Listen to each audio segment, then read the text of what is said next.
How to make a good decision. This reminds me of a story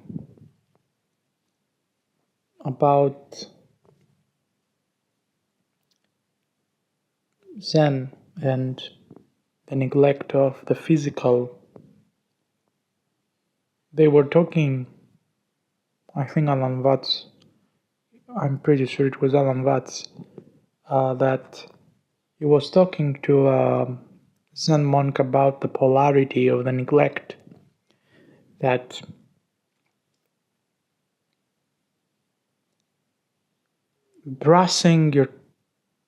cleaning your teeth, brushing your teeth is bad for a monk, but also the opposite, not like cleaning or not.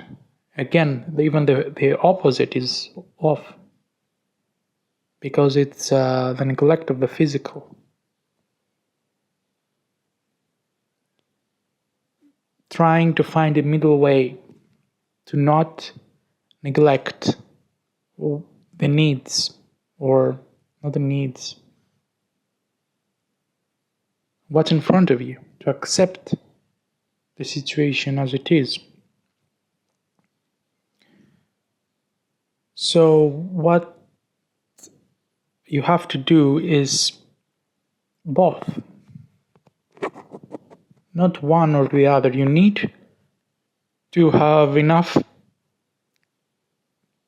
receptivity to perceive beyond the senses and catch and know the truth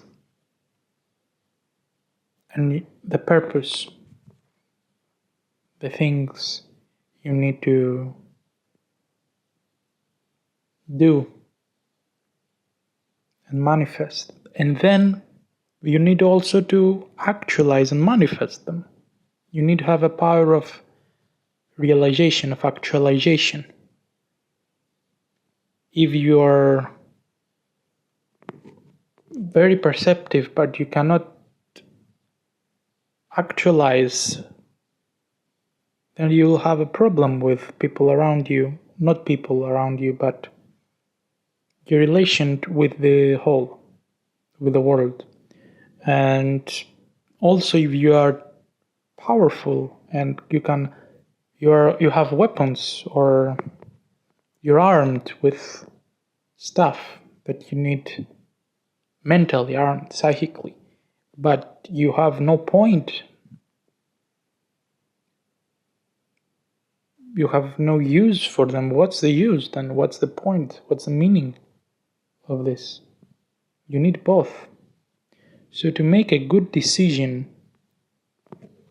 to perform an action, you need to have a spiritual harmony of passivity and activity. Both are needed. Work out the physical aspects as well as the spiritual. This will lead you to the proper causes, and therefore actualize effects that are harmonious and beneficial for you and the whole.